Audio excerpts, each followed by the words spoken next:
This is a production of Cornell University. Thank you very much, Mark, and I hope you can all hear me and also see this presentation. Thank you for the introduction and also for inviting me to speak here today. It's only too bad I couldn't be in Cornell in person, but that's how it is right now. So I'm sitting at home right now in a dark November evening in Sweden, in the south of Sweden.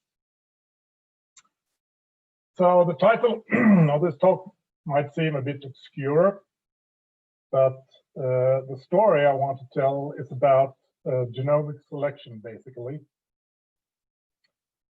And I suppose that many or most of you maybe are familiar to some extent with genomic selection.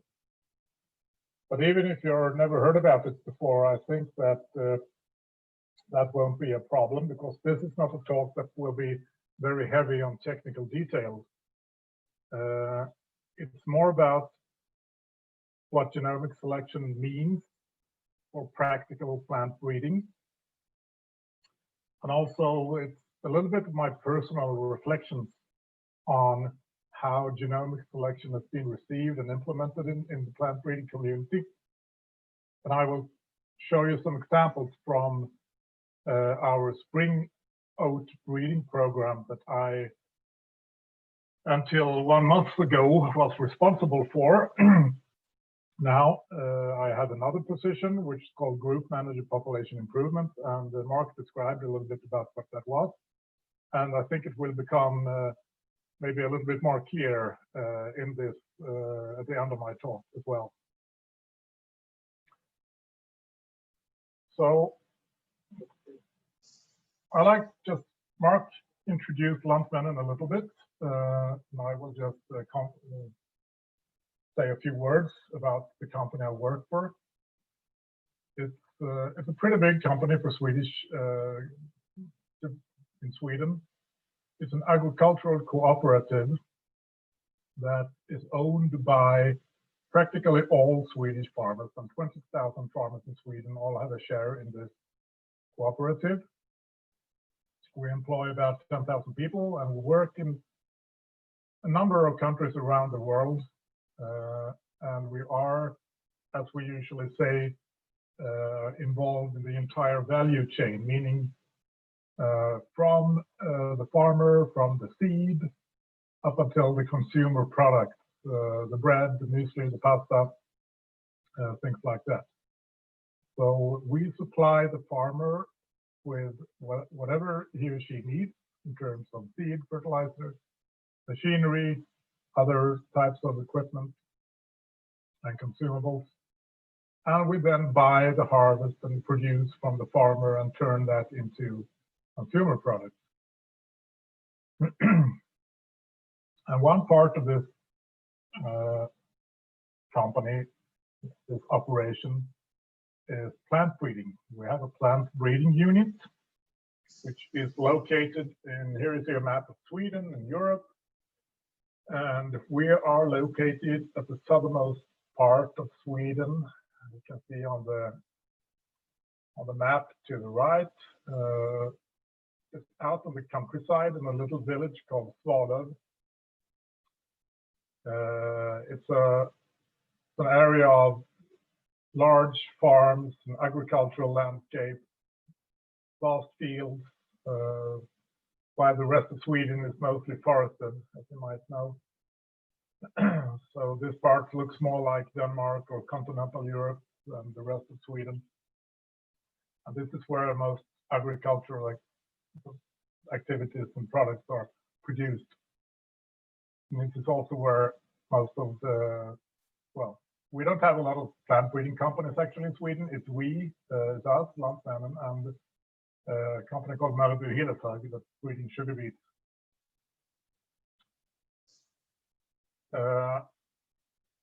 Plant breeding in Sweden has a long history actually, and this is sort of well, a phylogenetic tree, you could say, of 150 years of Swedish plant breeding.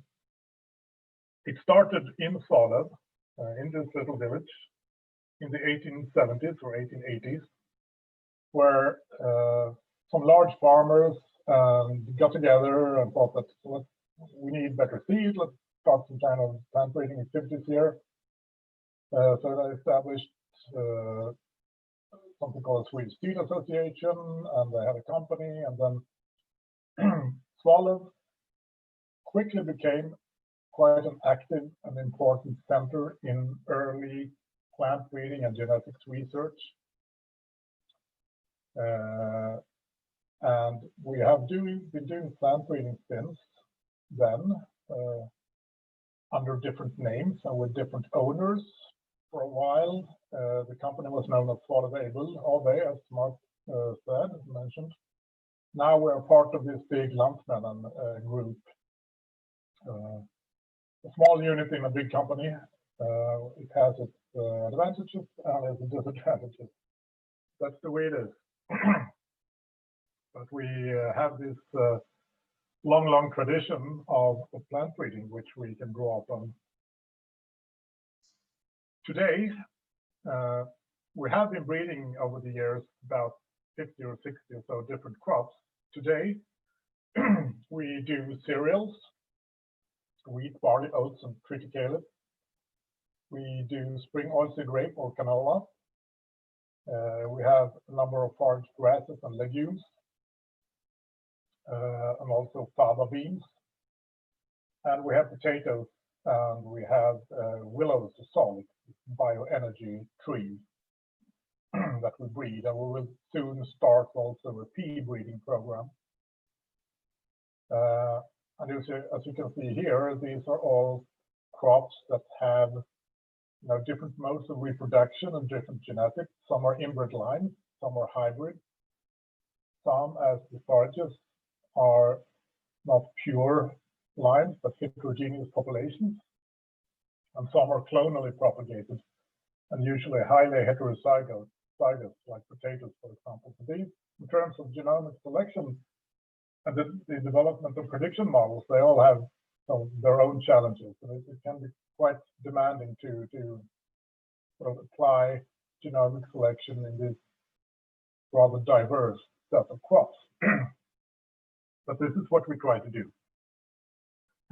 Sorry. Now, if you would ask someone to sort of mention or name the most important milestones in the history of plant breeding, you would probably come up with something like this. This is from the website of Euroseed, the European Seed Association.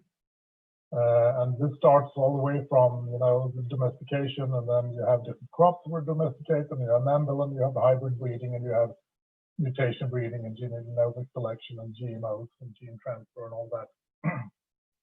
This is all very well and important steps in the history of plant breeding. But if you ask me, I would argue that there are only 3 really important milestones in the history, in the modern or recent history of plant breeding, since the discovery of Mendel's laws. And this is my own personal view of the history of plant breeding since the 1880s or so. The first event was what I call plant breeding 1.0. And that was the idea of the concept of individual plant selection as opposed to mass selection in land races.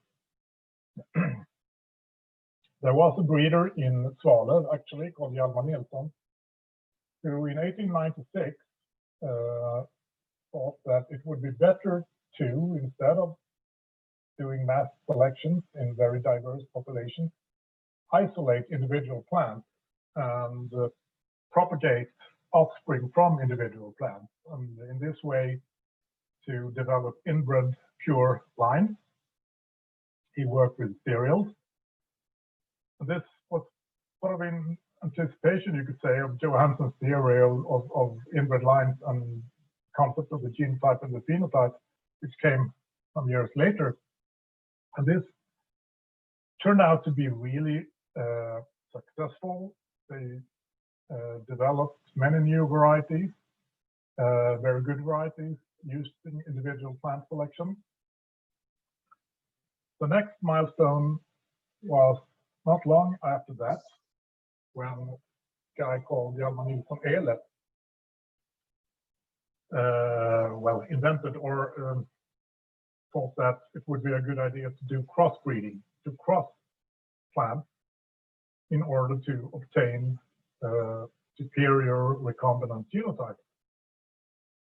And of course, he drew upon the theory of Mendel that had just been discovered some years earlier, and he was strongly influenced by, Eric Chermak and Carl Correns and those who discovered Mendel's works. They actually visited him in Svalöv, and he got to learn from them, and he became one of the most prominent genetic researchers in the early 20th century, and was also head of the breeding in Svalöv.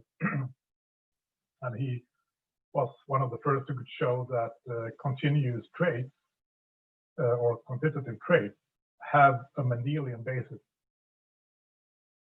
So he introduced crossbreeding, and that was very controversial at that time, because people thought that, oh, you just create chaos if you try to cross plants, and God knows what you will find in the offspring. But of course, that turned out to be really successful as well. And it's now, of course, an established mode of working in plant breeding. And then not a lot happened actually in plant breeding until around 2010, when genomic selection was introduced. And of course, it's hard to put a year on that because it's a process. But I would say around 2010, it had become sort of accepted, in a sense, in the plant breeding community. And that sort of ushers in the era of plant breeding that I call plant breeding 3.0. And to my mind, this is the first really transformative change in how we do plant breeding since the introduction of crossbreeding. I would say it's more important than, for example, in genetic transformation or mutation breeding or hybrid breeding, because it changes fundamentally the way that we approach and think of plant breeding. I will try to explain what I mean by that in this talk. And I think, and in 2014, I can't say this myself, but something, in 2014, we established an OATS 3.0. That's when we started to do genomic selection as a routine method in our spring oat breeding program. And if you actually look at what I call plant breeding 2.0, on the right-hand side, you see a schematic illustration of a pedigree breeding setup for cells in crop from a 2015 book. And on the left-hand side, you see something that looks pretty much the same. It's from a Swedish drawing from this guy from Alf from 1912. So you can see that in many respects, not a lot have happened since plant breeding 2.0 started in the early 20th century. If you look at how breeding of cells in crops looks today, or up until today at least, this is how plant breeding 2.0 typically looks in a cereal crop, cells in cereal crop. To the left, you see a picture, an image of some small plots in a field. These are the early generations, in this case, F4 generation.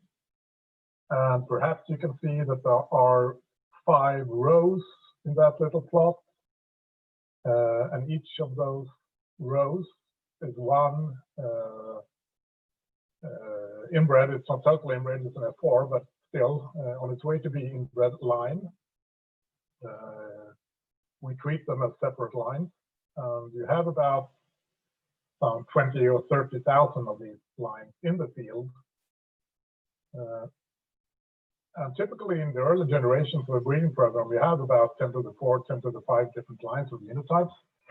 And you usually have very little seed of each. So you plant them, you have them, you keep them as single plants or in rows like this. And then what happens is that as you go through the generations, you discard about 99% of your lines until you come to the advanced generation, which maybe is the F6 or F7 or so. When you're down to 10 to the second genotype, or about 100 or so, or maybe up to 1,000 different genotypes that you can plant in big plots in several sites with replications and over several years. And that allows you, of course, to estimate phenotypic values with greater precision than is possible in the earlier generations. However, it is in the early generations that you have to do most of your selections. You have to throw away 99% of your lines. And usually that is made, the selection decision is often made purely by visual inspection. So I would, in this case, this is oats you can see here. So I would walk up and down these rows in the field and just look at the plants or the rows and say that this row I want to keep and this row I throw away and this everything to keep, it looks good. And sort of more or less hope for the best. But this is the way that I would say the majority of plant breeders still work today. Basing early selection on some kind of visual evaluation of a small set of plants, or a small number of plants representing a particular genotype. Now, a couple of years ago then, or it's now 6 years ago, we asked ourselves, how efficient is this really? How good is this early selection that we do? So we decided to do a little experiment. We sent out the breeder in the field, and that was me, to pick out the best lines, the best rows. And then we just selected the same number of rows randomly. And then we eventually they ended up in these field trials, like the ones you can see on the right. And we could evaluate my selection versus a random selection. And surprise, surprise, there was absolutely no difference between breeder selected lines and randomly selected lines for a number of important traits, economically important traits. Our main breeding goals: grain yield, volume weight of the grain weight, and grain size. There was no significant difference at all between the breeder and the purely random selection. In some cases, the random selection was actually better than a breeder selection. So this was, well, I mean, I had expected this to happen, but it was sort of scary and encouraging at the same time to see this. I was afraid I would be fired, of course, after this. But when you see this and you conclude that the breeder has no ability at all to be sorry, to do a better selection than a pure random selection, you have two options basically. Either you carry on with random selection, you just generate random numbers in an Excel sheet, and that's very cheap and straightforward, and you don't have to have any particular competence to do that. Or you can try to improve your selection methods. And we tried to improve our selection methods, of course, and this is how we started to implement genomic selection in those to increase the selection accuracy in early generations. And this is also where the plant breeder's equation again comes in. And if you need to be reminded a bit of that, The plant breeder's equation describes how the mean of a trait changes as a result of selection. So you will have a starting population with some distribution of some trait value or value for some trait, and then you select the best ones, or you can also select the worst ones, or sort of the lowest ones, but you select the top ones, sort of the green portion here, and you intermate all those individuals in that green portion. And if you measure then the offspring, the collective offspring from those intermating, you will find that if the trait is heritable, it will have shifted. So the mean will have increased. And the magnitude of that increase in relation to the magnitude of the selection differential is defined as the heritability. And you can also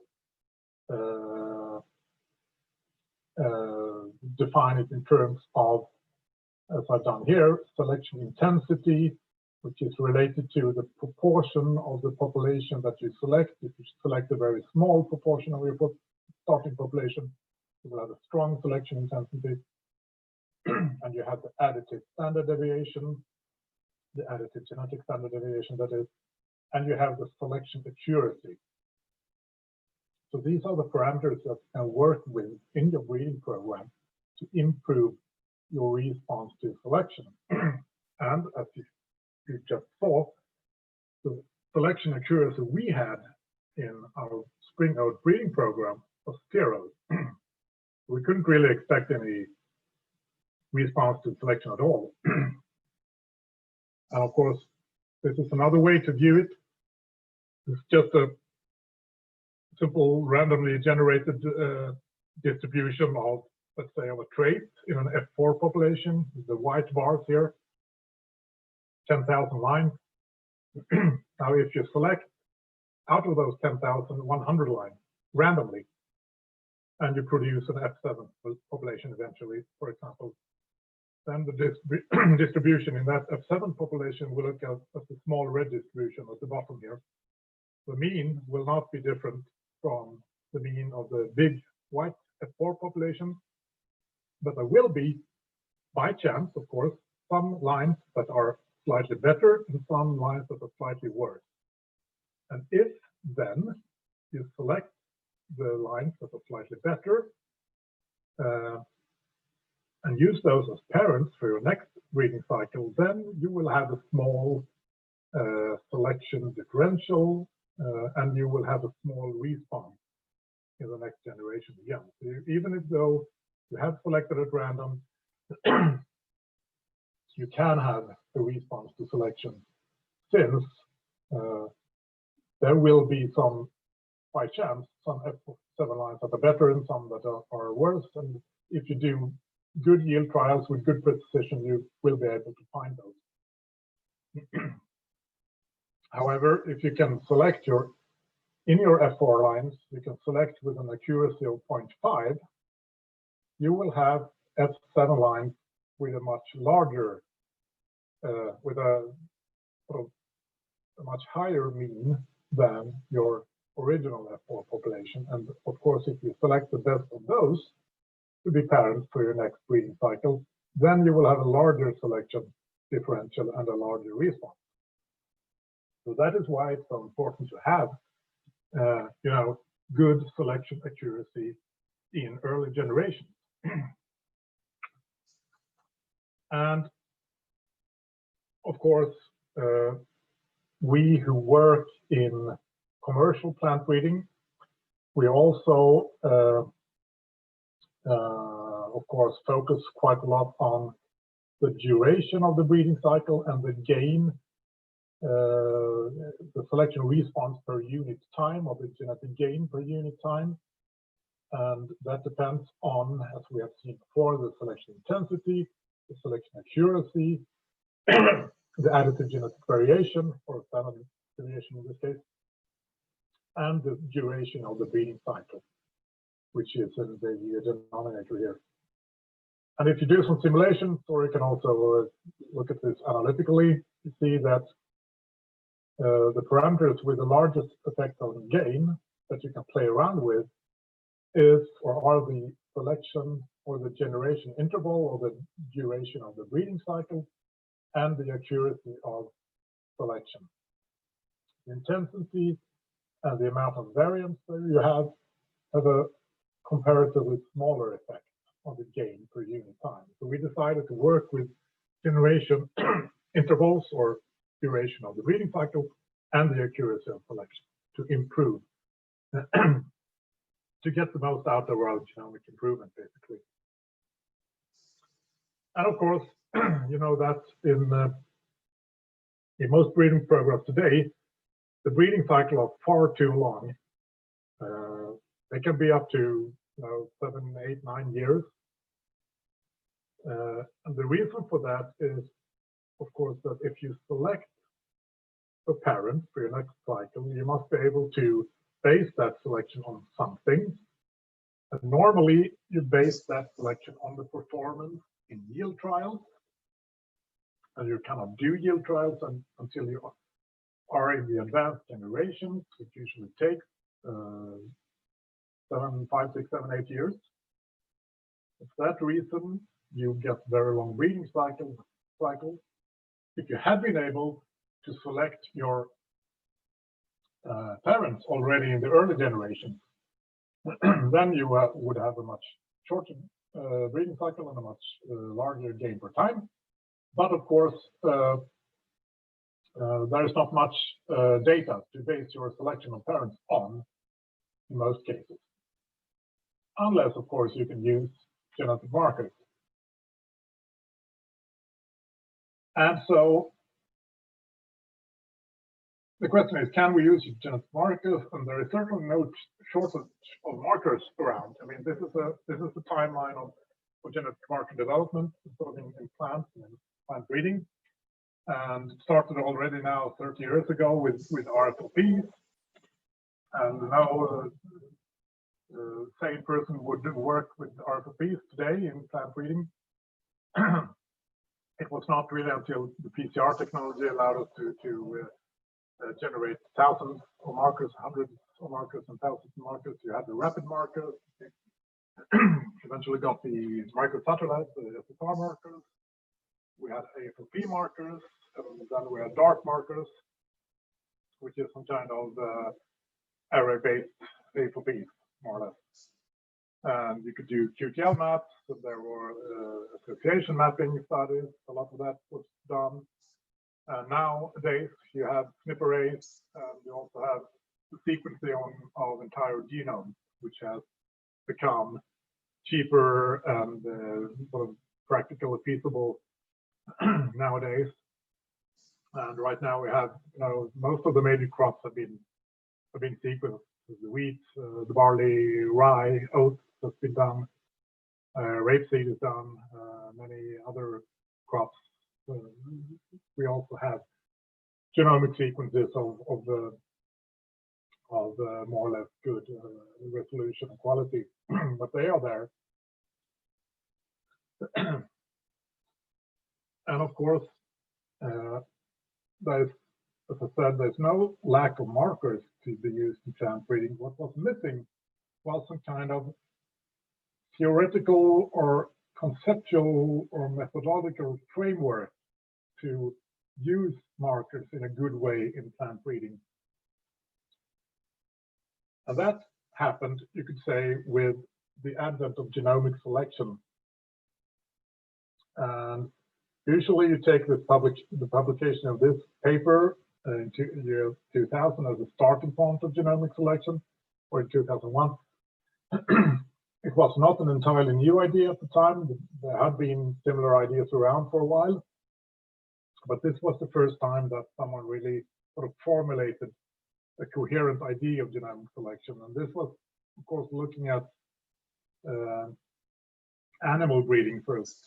And the author said here that it was concluded that selection of genetic values predicted for markers could substantially increase the rate of genetic gain in animals and plants, especially if combined with reproductive techniques shorten the generation interval. So they realized that selection accuracy and with breeding cycle time were the important parameters here.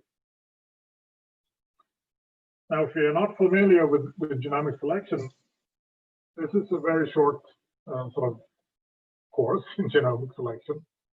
At the heart of genomic selection is a prediction model, which is a statistical device that allows you to predict phenotypes, basically, or breeding values from genetic marker data.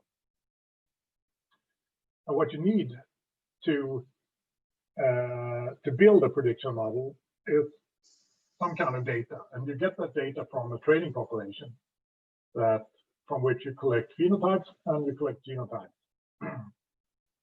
Then you take that and you build your prediction model, and then you go to your breeding population, and then you genotype your breeding population, and you plug those genotypic data into your prediction model, and you can predict phenotype. It's a very simple concept, really, even though the statistics behind it can be extremely complicated, and also the question of how to apply genomic selection in a practical breeding program can be challenging. So genomic selection is different from what we usually call marker-assisted selection. That is, you use small set of markers, maybe just one marker or a few markers to tag traits in a breeding program, and that idea has been around since markers were invented, since the isotype era, really in the 1980s. And one of the main reasons why marker-assisted selection really hasn't taken off that much in plant breeding is that it's really not useful for highly polygenic traits that are controlled by hundreds of genes. Just can't be handled by marker-assisted selection, whereas they are sort of made for genomic selection, more or less. In marker-assisted selection, furthermore, you have to detect first your marker trait associations. You have to develop some kind of mapping population, either by parental population or a association mapping panel or something like that. Whereas in genomic selection, you just don't, it's just implicit in the model, but somewhere in your data, there is an association, there is a linkage between some of your markers, at least, and the trait. Usually miss the minor QTLs when you do marker trait association studies. In the selection unit, well, that's maybe a more philosophical way of looking at it, but you build the genotype, basically, in genomic selection. You collect the good genes in a line or a variety. And what is most important, I think, is that genomic selection allows you to make significant reductions in breeding cycle time. And that has large effects, as we have seen, on genetic gain. Of course, if you read magazines like this, you will have seen that genomics has been very, very valuable in animal breeding. The value of cows have increased a lot. You can see here on the top right that the average, well, that's the average gain. It's not genetic gain, it's a monetary gain per year has increased a lot since the introduction of genomic selection in cattle breeding. And also that the generation interval has gone down, and particularly for bulls, since you can't really phenotype bulls for many traits, such as milk production, for example. You have to phenotype the offspring, the daughters, and that takes a long time. And if you can do it with genomic prediction instead, you save a lot of time. You can have much shorter generation intervals. So it has had a significant effect in animal breeding, but in plant breeding has been slower to take up genomic selection, and sort of in practical plant breeding programs. And it's even being questioned if genomic selection has a future at all in plant breeding. These are two animal breeding researchers in Sweden that wrote this paper a couple of years ago. And the reason I asked that question is that animal and plant breeding are quite different in how they are structured and built up. This is from a publication from John Hickey a couple of years ago. In animal breeding, you focus quite a lot on population improvement, rapid recurrent selection cycles, and from which is illustrated with this sort of wheel on top of the pyramid there to your left. So rapid cycles of mating, selection, mating, selection, mating, selection, and then from that cycle you sort of extract the producers, the animal that's actually going to produce the milk or the meat or whatever it is.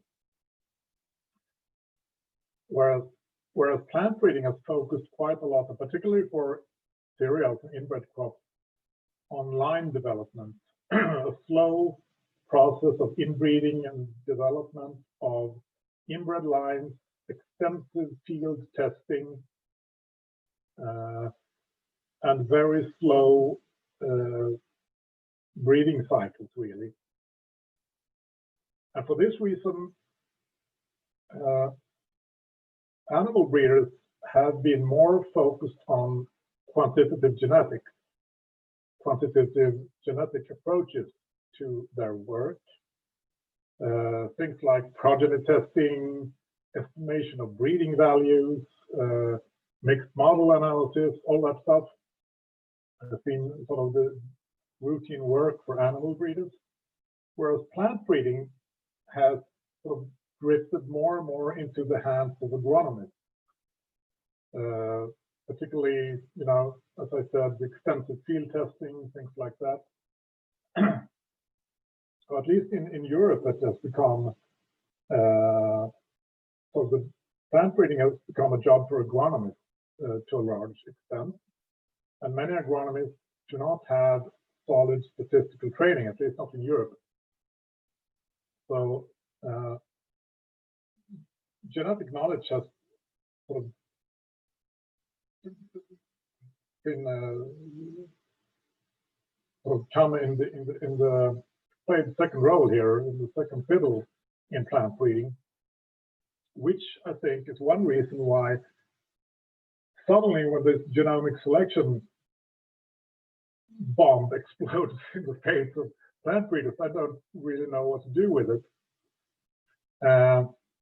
Because they are not really trained to think in those terms. And it's also, at least from my experience from working now almost 15 years in practical plant breeding, there are other reasons which are more emotional than rational when it comes to accepting things like genomic selection. And that is something I call the cultural psychology of plant breeding. If you, for example, if you Google plant breeder and you look at your image results, you typically find something like this. This is a typical plant breeder, you know, someone looking in the field or in the greenhouse, looking intensely at the crop. In this case, of it's a barley head. And that image is exactly or not very far removed from the image you can see in 1912, 100 years ago. Even though at that time it was mostly men who looked intensely at something, in this case, I think it's oats here. And this is how many people, at least in Europe, tend to think about plant breeders. And nowadays, I think this is a modern day plant breeder.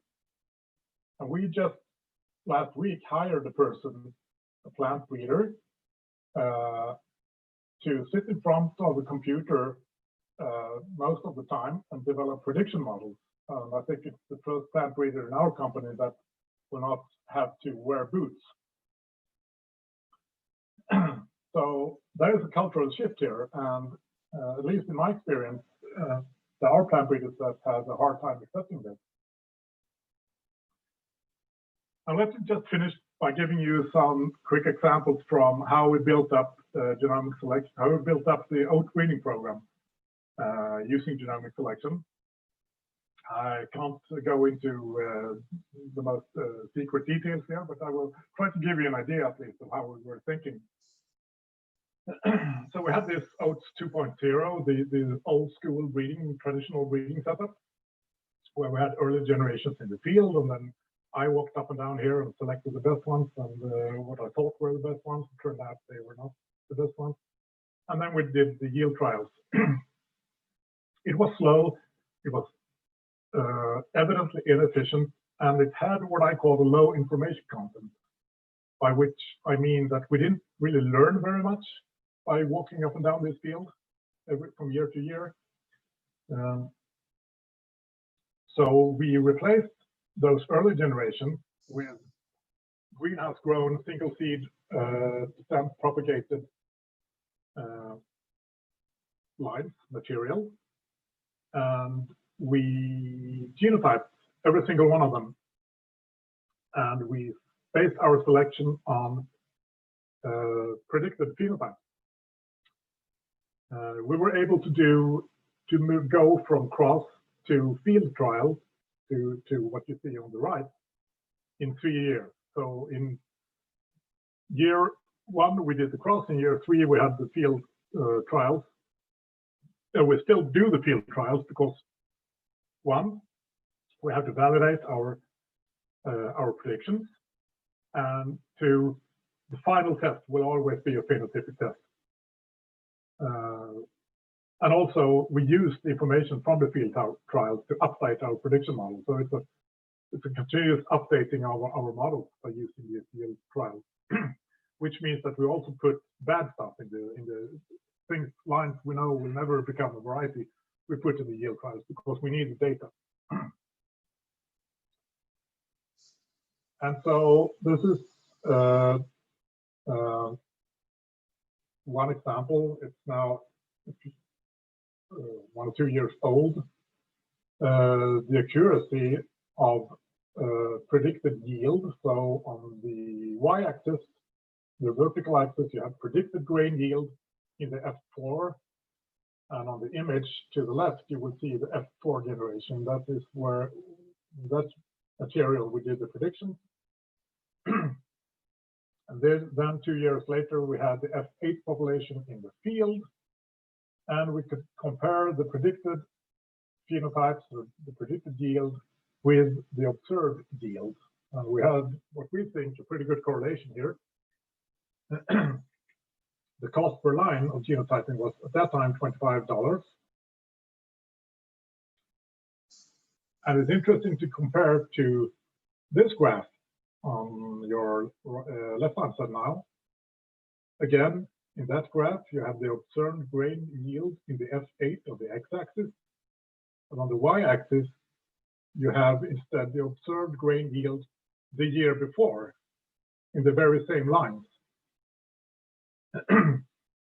And the accuracy of what we can call a phenotypic prediction and the accuracy of a genomic prediction are, well, they're the same. They're equally good.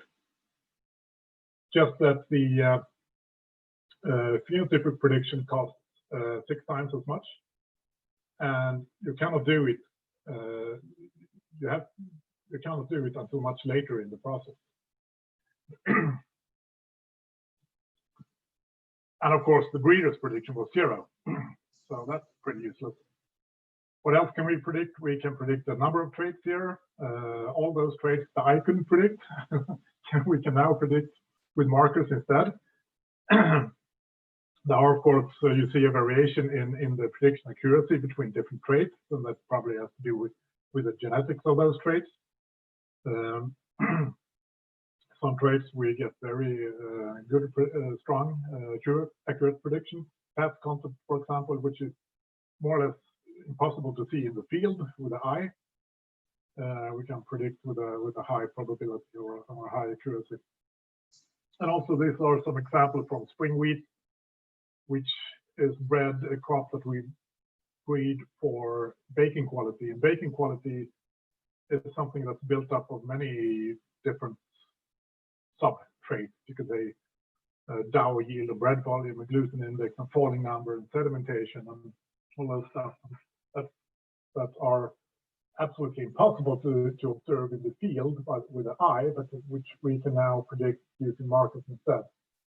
with a good enough accuracy, we think. And of course, this is not, I mean, everything we did was very home cooked, but we made it up ourselves more or less. But I mean, this has been corroborated in many studies. This is just one example of a big study in wheat, more or less a global study in wheat, that has shown that you can predict a large number of traits with very good accuracies. I mean, around 0.5, 0.6 for many even complex traits. So it's not what we see in our breeding program. It's not an artifact. It's for real. So then we need this sort of evidence to be able to convince our breeders, the more traditionally minded ones, that genomic selection is actually a very, very promising way of doing breeding. Finally, I just want to mention that we can also work on predicting crosses, of course.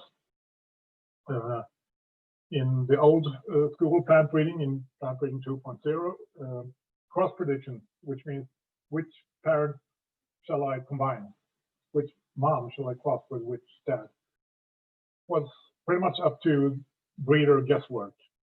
You could have two high-yielding parents, for example, but you wouldn't know if they had complementary yield alleles or genes, or if they had the same ones. And if they had the same ones, there would be no point in crossing them. If they had complementary ones, there would be a point in crossing them, because you could have recombinant and transgressive segregation in the offspring.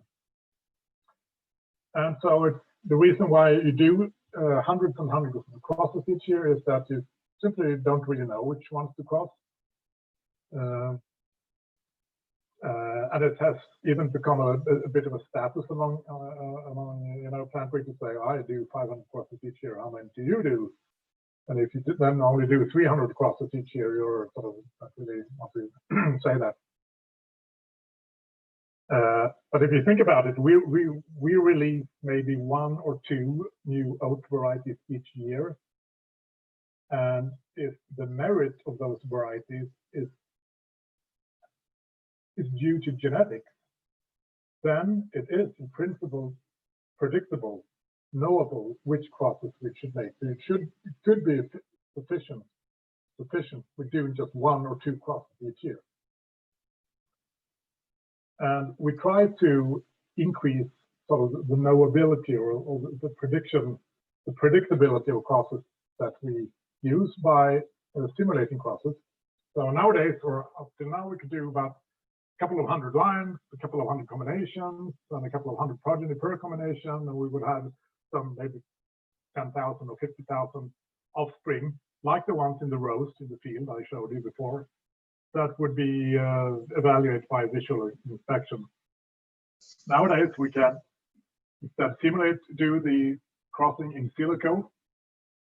This graph is an example.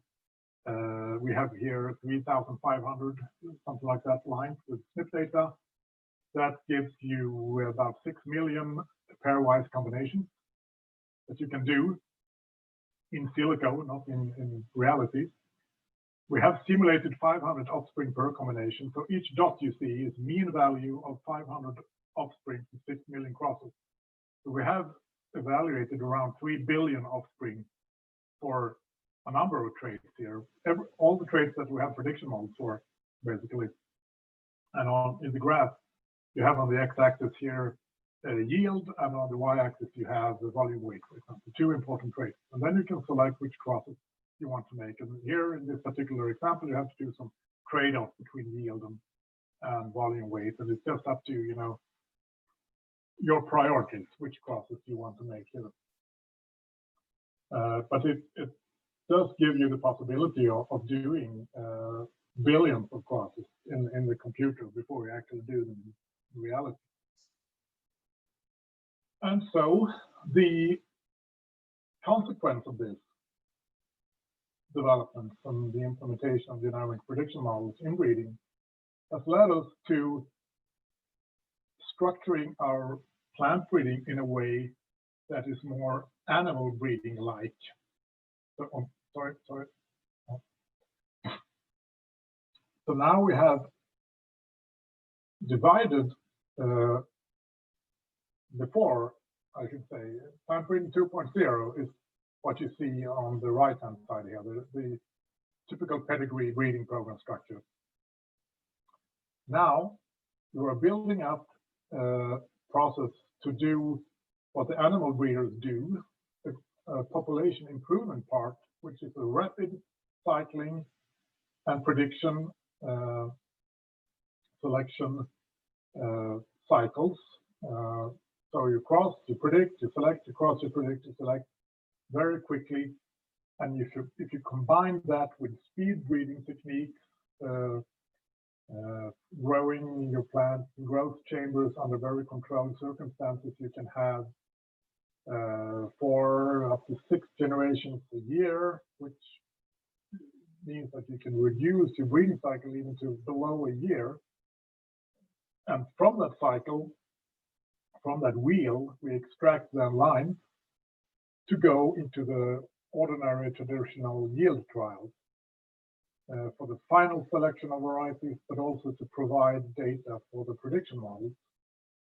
And so now at Lantmannen, we have actually organized ourselves in 2 groups that we call variety development groups that are populated mostly by agronomists, and they work with all our different crops, and they do the field trials, and they do the final, selection of the varieties and all that. And we have one group, which is, we call the population improvement group, which is now where statistical geneticists work. And they spend their time doing prediction models, basically. And I am sort of heading that group right now, and we're so many people, but we're sort of hiring more people over the years as more and more of our crops fit into this scheme. We will work more and more on population improvement for the 2-part breeding program. And to be a bit sort of take some big words in my mouth, I can see that I think that genomic prediction is really the grand unified theory of genetic improvement.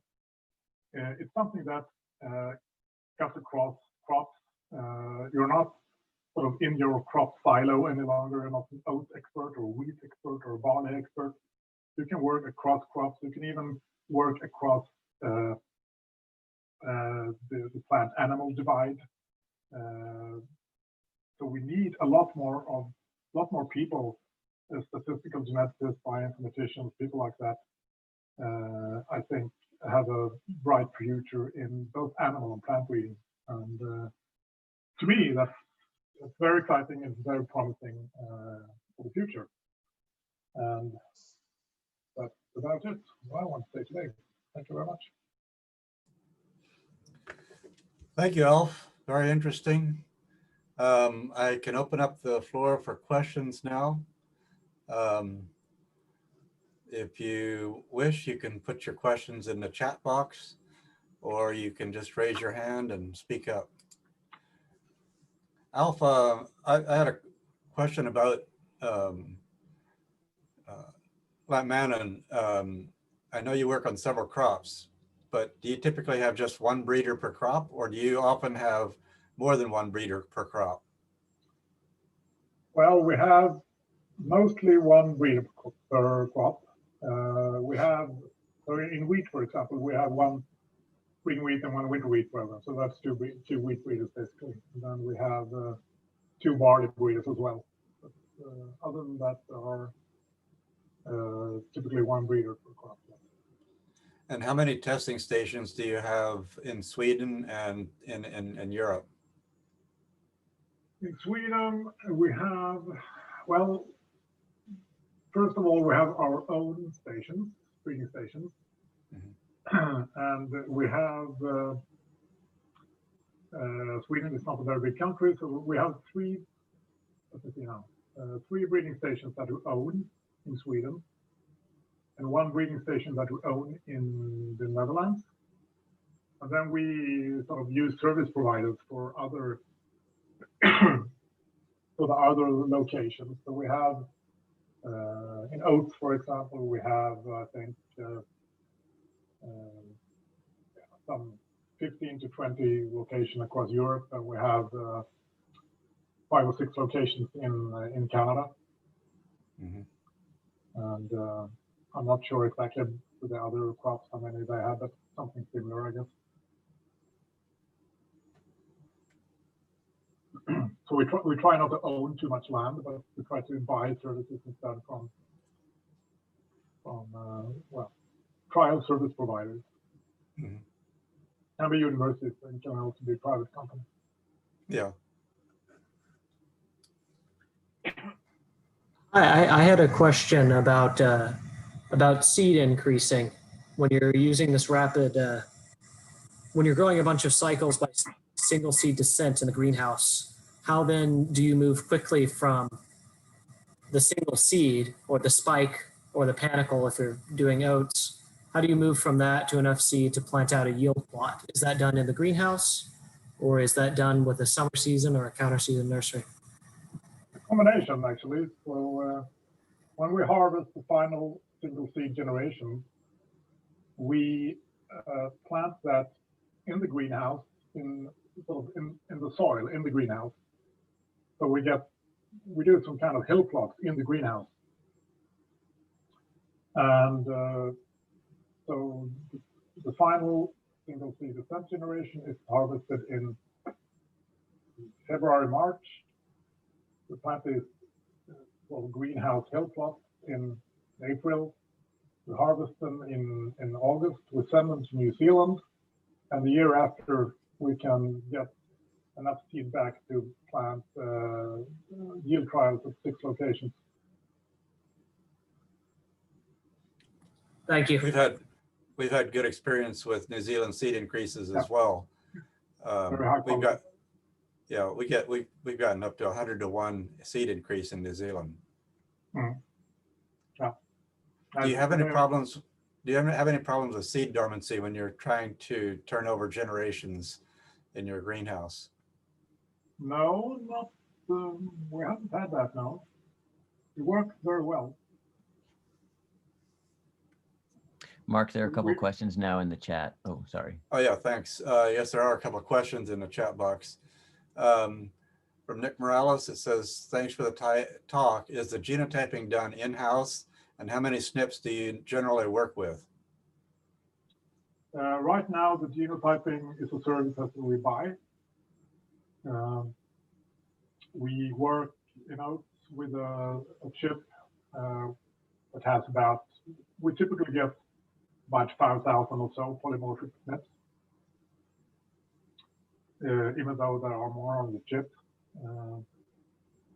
We are building up now a capacity to work in-house with genotyping instead. So we will move to in-house genotyping, which will probably be some kind of sequence-based genotyping. Another question from John Luke. Yannick, thank you for this talk. Are you still in a phase where you are rapidly evolving your breeding schemes in response to the new prediction opportunities, or do you feel that you are reaching a new equilibrium? That's a very good question.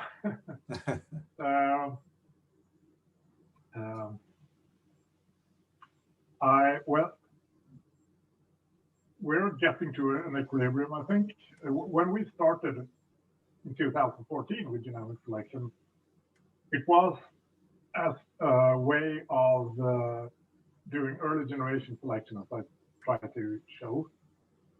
Since then, we have moved more and more to cross prediction and trying very hard to reduce the breeding cycle.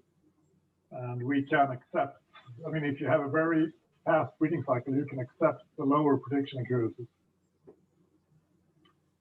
So, but I think the at least oat breeding program is beginning to mature a bit now. So we have other crops that are more challenging, the forage crops and hybrids and clonal crops and stuff like that. But we have not come as far with the oats and the spring wheat. So, and we don't know how they will, how those breeding programs will look in the end. Jean-Luc also asked are you worried about loss of genetic diversity with rapid cycles? Yes, we are concerned with that. We have to keep an eye on that, of course. And I mean, in one sense, if you don't lose genetic variation, you should be worried. So then your selection is not efficient enough. But of course, you will, if you have very efficient selection, you will lose genetic variation. You have to replenish that somehow. And I don't think we have really settled our mind exactly on how that should be done. We have to carry out simulations and trials and things like that. We're experimenting quite a lot here, all the time. You know, that's how we learn also. Okay, we are getting short on time. So I think we'll wrap it up there, Alf, and just want to thank you very much for your presentation. And please give my regards to Pernilla Wallenbach. For those in the audience, Pernilla Wallenbach is a acquaintance that she and I thought that it would be a good idea to learn more about the Lantmannen breeding program. And so Alf graciously agreed to give this presentation. Pernilla is one of the breeders at Lantmannen. So with that, I'm gonna say thank you again, and we'll wrap up this presentation. Thanks again, Alf, and so long, everybody. Thanks for having me.